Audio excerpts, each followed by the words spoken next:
Hello everyone, welcome back to our YouTube channel exam Manthan academy. तो कैसे हैं आप सभी? उम्मीद करते हैं कि आप सभी मस्त होंगे, जबरदस्त होंगे। दोस्तों, हमने पिछली क्लास में पढ़ा था वर्ब। वर्ब को छोटे छोटे पार्ट्स में हमने डिवाइड करके देखा था, वर्ब कितने प्रकार की होती हैं। और उसी में हमने देखा था एक हेल्पिंग वर्ब। हेल्पिंग वर्ब को हमने दो पार्ट्स में डिवाइड किया था, एक प्राइमरी हेल्पिंग वर्ब और एक मॉडल हेल्पिंग वर्ब। आज की क्लास में हम पढ़ने वाले हैं primary helping verb. Primary helping verb क्या होती हैं और वाक्य में किस प्रकार से यूज की जाती हैं। देखिए, बोर्ड पे आपके सामने कुछ वाक्य लिखे हुए हैं। इन वाक्यों के माध्यम से हम समझेंगे प्राइमरी हेल्पिंग वर्ब वाक्य में किस तरीके से और किस प्रकार से यूज की जाती हैं। देखिए, पहला वाक्य, वह खेल रहा है। इसकी हम अंग्रेजी बनाएंगे, ही इज प्लेइंग।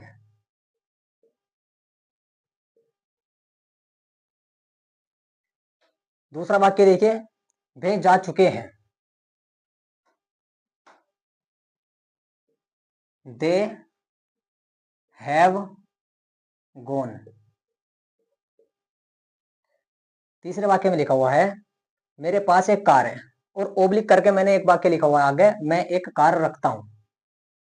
जब इसकी हम अंग्रेजी बनाएंगे, दोनों की अंग्रेजी एक सी बनेगी, यानी सेम बनेगी। क्या बनेगी? आई हैव ए कार। क्या कारण है? इसका कारण हम अभी आगे बताएंगे। अगला वाक्य देखिए, मैंने अपना काम कर दिया। I did my work. क्या उसने कठिन परिश्रम नहीं किया? Did he note work hard.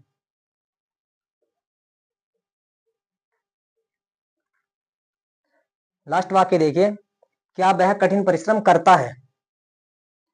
इसकी अंग्रेजी बनाएंगे हम, डज ही वर्क हार्ड।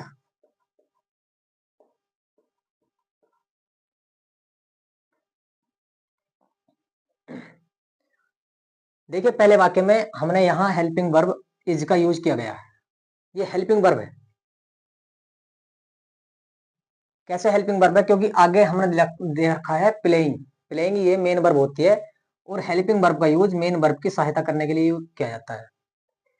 अगले वाक्य में हैव, हैव यहाँ हेल्पिंग वर्ब है और आगे गॉन जो है ये मेन वर्ब है।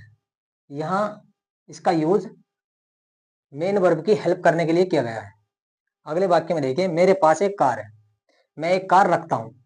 आई हैव ए कार। यहाँ जो ये हैव है, ये यहाँ मेन वर्ब है, ना कि हेल्पिंग वर्ब। क्यों?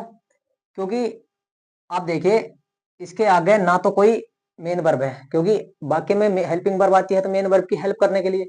आगे कोई अन्य वर्ब नहीं है, यानी ये मेन वर्ब होगी।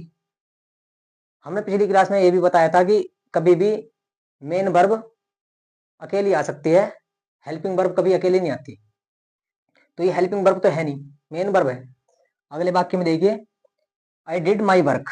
यहाँ डिड क्या है? ये डिड यहाँ मेन वर्ब है, ना कि हेल्पिंग वर्ब, क्योंकि इसके आगे माई वर्क्स यानी वर्क नाउन है और ये माई जो है पजेसिव एडजेक्टिव, यानी कि यहाँ हेल्पिंग वर्ब नहीं है, ये मेन वर्ब है। अगले वाक्य में देखिए, डिड ही नोट। यहाँ डिड क्या है? डिड यहाँ हेल्पिंग वर्ब है, क्योंकि वर्क यहाँ ऊपर वाले वाक्य में आपने देखा वर्क यहाँ नाउन बन रहा है और यहाँ वर्क बन गया वर्ब, यानी मेन वर्ब की फर्स्ट फॉर्म। डू डिड और डज, इनके साथ में अगर यदि ये हेल्पिंग वर्ब के रूप में यूज की जाती है तो इनके साथ में मेन वर्ब की फर्स्ट फॉर्म का यूज किया जाता है। सब्जेक्ट, सब्जेक्ट के बाद में नोट और नोट के बाद में मेन वर्ब। हार्ड क्या है इसमें? हार्ड इसमें एडजेक्टिव है।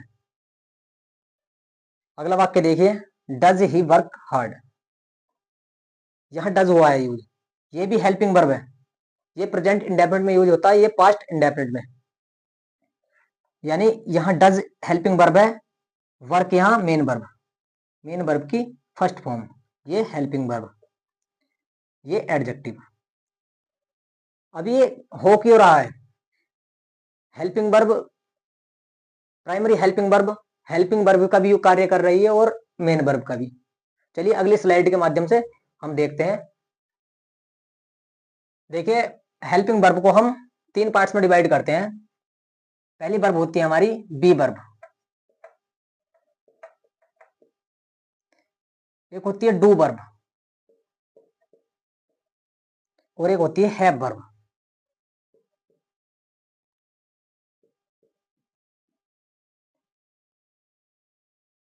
ये तीनों वर्ब हेल्पिंग वर्ब की तरह भी काम कर लेती हैं और मेन वर्ब की। कैसे, आपने देखा होगा बी वर्ब कौन कौन सी होती है, किसी भी वर्ब की आप देखोगे 5 फॉर्म्स होती हैं। जैसे बी वर्ब की बेस फॉर्म है बी, यानी ये बी वर्ब है, ये बेस फॉर्म है बी, ये बोलते हैं, हम इसे बोलते हैं फर्स्ट फॉर्म। सेकंड फॉर्म आ जाती है वाज या वर,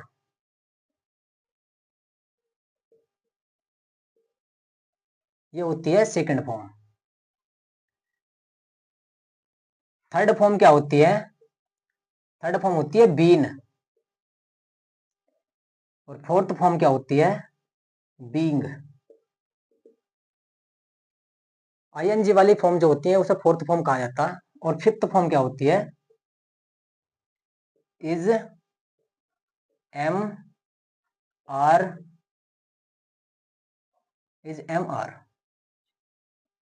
अधिकांश वाक्यों में प्रेजेंट इंडेफिनिट में यूज किया जाता है फिफ्थ फॉर्म का, लेकिन बी वर्ब की जो फिफ्थ फॉर्म है ये थोड़ी अलग होती है, ये प्रेजेंट कॉन्टिन्यूअस में यूज की जाती है, या वाक्य यदि सिंपल है, प्रेजेंट सिंपल है, उसमें यूज की जाती है, ये प्रेजेंट इंडेफिनिट में यूज नहीं की जाती। डू वर्ब देखिए आप, डू वर्ब की फिफ्थ फॉर्म कौन कौन सी होती है, बेस फॉर्म होती है डू,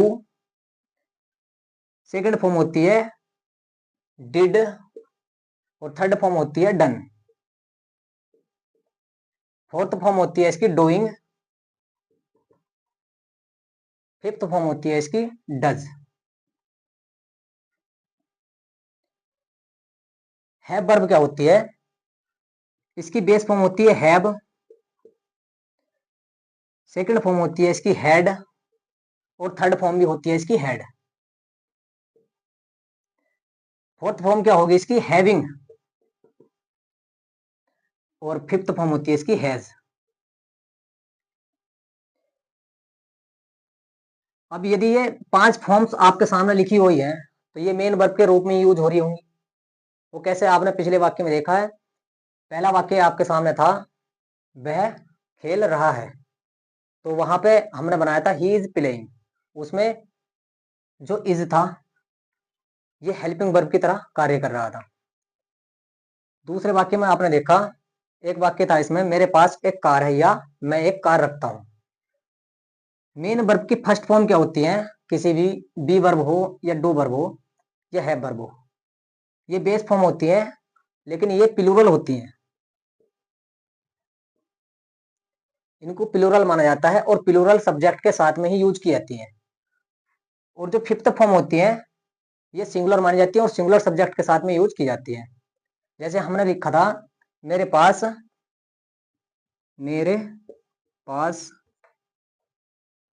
एक कार है, या मैं एक कार रखता हूं।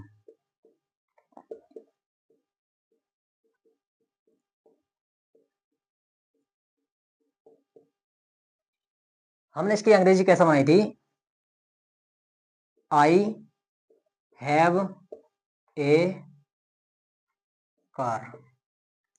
प्रेजेंट इंडेफिनिट टेंस यदि आपने पढ़ा होगा तो उसमें देखा होगा उसकी पहचान में क्या होता है, जिन वाक्यों के अंत में ता है, ती है, ते है आदि शब्द आते हैं वे प्रेजेंट इंडेफिनिट के वाक्य होते हैं। तो यहां देखिए इस वाक्य के अंत में क्या है, रखता है, रखता हूं, यानी प्रेजेंट इंडेफिनिट का सेंटेंस हुआ। अब प्रेजेंट इंडेफिनिट में क्या होता है, सिंगुलर सब्जेक्ट के साथ में मेन वर्ब की फर्स्ट फॉर्म में एस या ईएस लगाते हैं, और प्लूरल सब्जेक्ट के साथ में मेन वर्ब की फर्स्ट फॉर्म का यूज किया जाता है।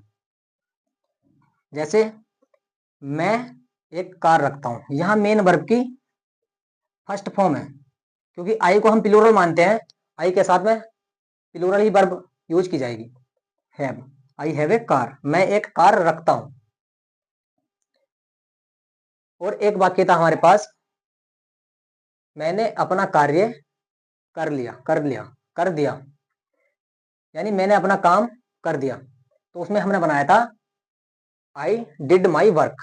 वहां डिड क्या था, वहां डिड सेकंड फॉर्म था, पहचान वाक्य की। प्रेजेंट इंडेफिनिट में सिंगुलर सब्जेक्ट के साथ में मेन वर्ब की फर्स्ट फॉर्म है एस, और प्लूरल सब्जेक्ट के साथ में मेन वर्ब की फर्स्ट फॉर्म। लेकिन पास्ट इंडेफिनिट में क्या होता है, मेन वर्ब की सेकंड फॉर्म का यूज किया जाता है। और जो सेकंड फॉर्म होती है ये सिंगुलर सब्जेक्ट के साथ में भी और प्लूरल सब्जेक्ट के साथ में भी सेम ही आती है। जैसे हमने देखा था, मैंने अपना कार्य कर लिया है, तो उसमें क्या बनाया था हमने, आई डिड माई वर्क, यानी वहां डिड हमारी मेन वर्ब की तरह यूज की गई थी। वीडियो यदि आपको अच्छी लगी हो तो लाइक करना, कमेंट करना, और यदि आप चैनल पर पहली बार आए हैं तो चैनल को सब्सक्राइब कर लेना, ताकि आने वाली हर वीडियो का नोटिफिकेशन आप तक पहुंच सके।